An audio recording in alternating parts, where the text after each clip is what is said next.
Walk us through, is that a tough talk? I mean, how are you getting the person that is not doing well, that's paid money to be here, to be coached by you, and they can't get to the next step? How do you help that person?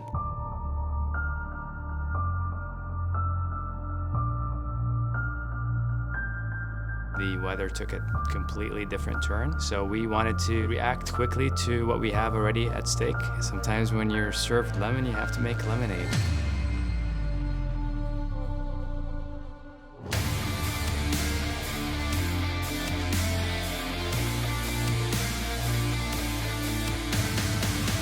You have to respect motorcycles. You check your ego at the door. It's 170 miles an hour on the front straight of this track. Riding a motorcycle at 170, 180, 200 miles per hour is stressful. My approach is get these guys to execute fundamentals perfectly under pressure, because this is a high pressure environment. It's dangerous.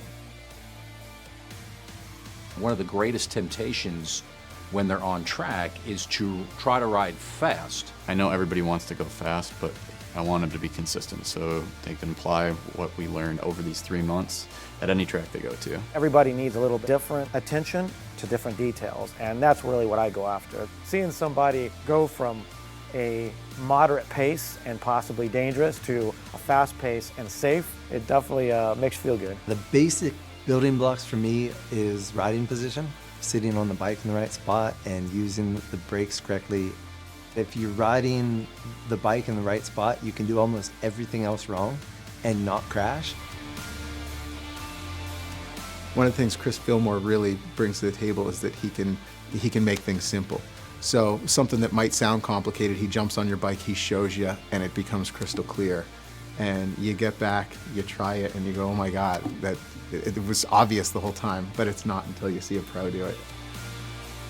You know, I come from different disciplines, if it's motocross, supermoto, trials, road racing. I picked up a little something from each of those, and I just try to apply it, and I try to apply it one-on-one. The whole key to the Fastrack Rider Academy is to allow the coaching to influence a new way of thinking, and therefore a new way of riding. They're working with you in the pits, at home, and at the track to make sure that you're doing the correct routine from start to finish. It's a dream team, really. Every single guy you talk to has dropped 10 seconds off their personal best, and these are guys who've been riding on the track for a decade, a lot of them. The Rider Development Program encompasses 3 months, 1 weekend per month, where each of the 16 riders will be pre-qualified and having a head coach and an assistant coach. Each coach will nominate a finalist. Each finalist will compete for the grand prize. And the grand prize is a KTM RC390 bike. We've added extra curriculums into the program. We've added the bicycle ride, so we had all the riders go out in the rain. The bike race was extremely fun and a bit of a challenge, you know, especially in the rain. There was a little bit of uncertainty, I think, going into it, but you know, everybody kind of pulled through, and it was a great experience.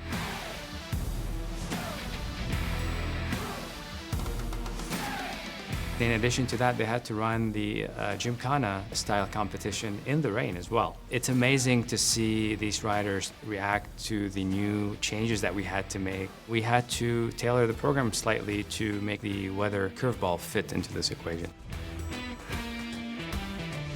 Everything has evolved over the years, and we have seen a tremendous shift in how the technology has been integrated into our day-to-day life.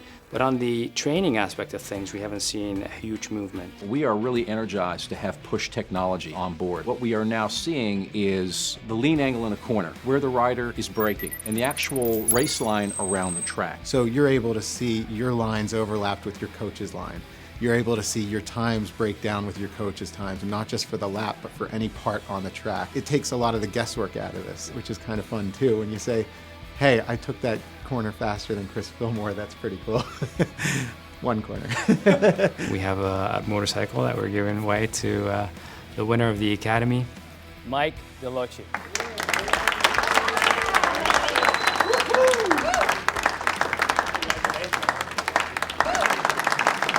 I was very happy. I'm blown away. You know, I didn't really expect it. And the 4 other finalists were all great competitors.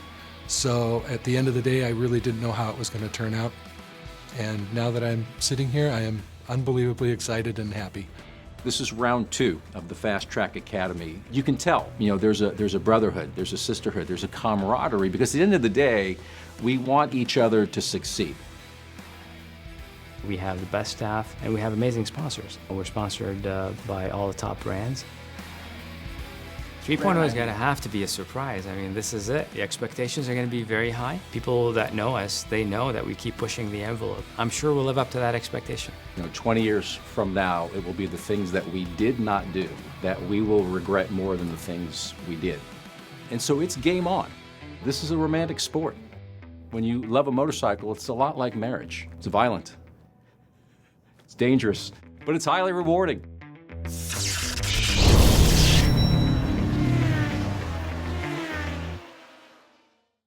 Tell us about those sideburns. It said in your bio that before you got into professional racing that you were a therapist. Swing and a miss. Go ahead. You were a flight attendant, so you were a male dancer. Right, totally. Check 3, go ahead.